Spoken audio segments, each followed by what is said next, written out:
auquel je croyais toujours, comme la Bible le dit. Je me suis approché de cette ville, et le portail de cette ville était fait d'une perle en or, aux dimensions colossales. Ce portail s'est ouvert devant moi, et je courais parce que je voulais aller là-bas.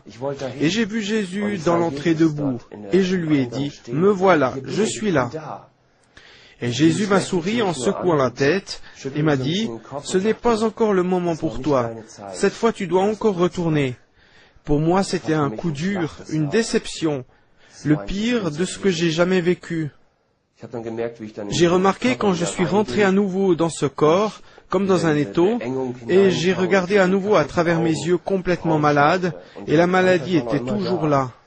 Ma mère continuait à prier en disant, « Au nom de Jésus, tu vas être guéri, parce que c'est écrit dans la parole. » Et c'est seulement là que Dieu est intervenu. On est venu dans ma chambre et on a constaté que l'aspect de ma peau a changé et que j'ai commencé à respirer par moi-même, ce qui n'était pas possible avant à cause de l'hémorragie pulmonaire. Durant cette nuit, les professeurs sont venus autour de mon lit en disant « Ce n'est pas possible, il commence à respirer ». Dans les 36 heures qui ont suivi, mon organisme a produit 5 litres de sang neuf sans qu'il soit atteint par la leucémie. C'était un phénomène pour les médecins. Je quittais les soins intensifs pour retourner dans la chambre avec les autres malades.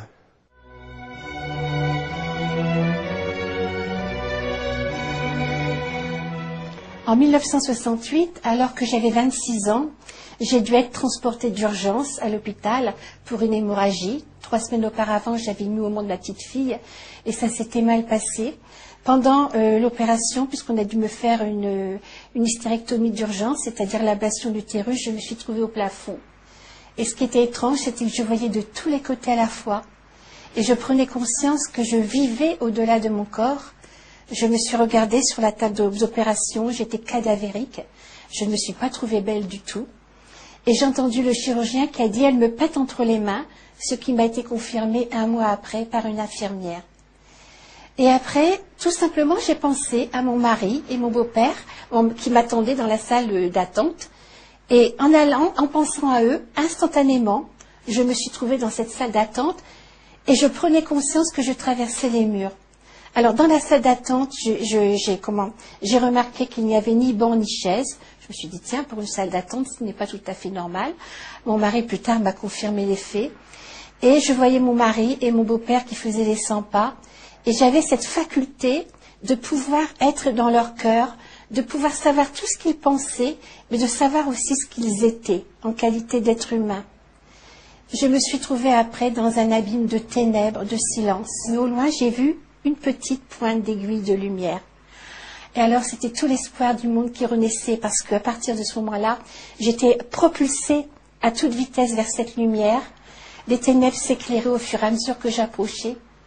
Et surtout, alors ça c'est quelque chose d'intraduisible, j'ai éprouvé en entrant dans la lumière, mais alors un bonheur, un amour que je n'ai jamais vécu sur cette terre. Pourtant j'aime mon mari, j'ai des enfants, mais ça n'a rien à voir avec l'amour qui nous accueille, qui nous attend de l'autre côté.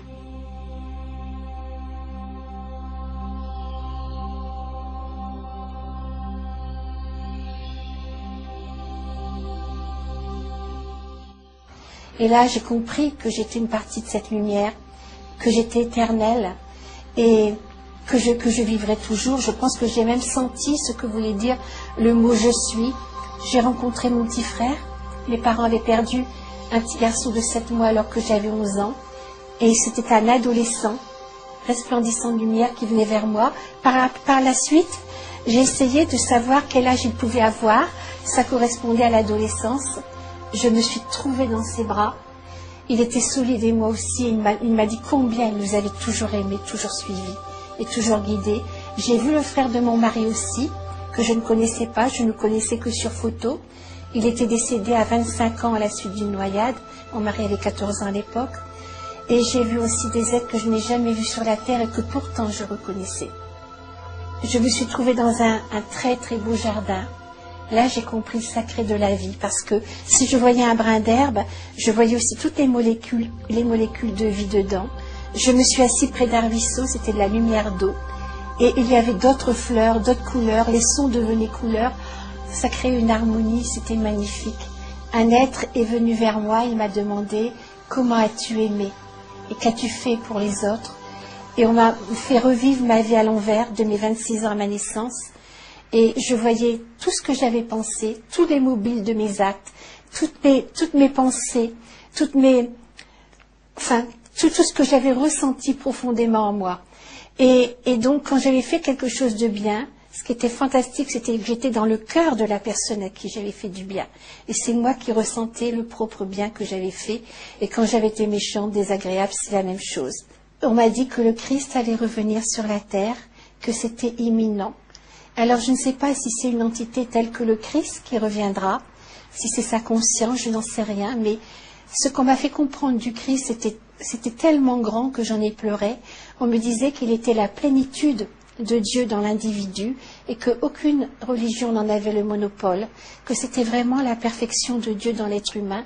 Et on m'invitait et on nous invitait à devenir cette perfection. Et j'ai pleuré parce que j'ai pensé que si on arrivait à ça, eh bien, toutes les misères du monde seraient abolies. Je me rappelle avoir réintégré mon corps en passant par ma tête, comme on rentre dans une chaussette. Pour moi, c'est ça le drame de l'existence, parce que de l'autre côté, tout en étant moi, j'étais tout en même temps. On a dû me réveiller en urgence par une paire de claques. Lorsque je me suis réveillée, j'avais dans les oreilles une musique merveilleuse. Je n'ai jamais retrouvé ces accents-là. Une musique à pleurer d'amour et surtout, à l'arrière-plan de cette musique, il y avait une plénitude. Avant cette expérience, j'avais peur, comme tout le monde, de mourir. Bon, j'avais été élevée dans la religion catholique qui nous disait qu'on revivait à la fin des temps. Évidemment, personne n'était venu pour nous dire si c'était vrai ou pas. J'avais beaucoup d'angoisse et de doutes. Et depuis cette expérience, eh bien, je sais que notre conscience survit à la mort. Je sais que tout de suite on vit, que c'est quelque chose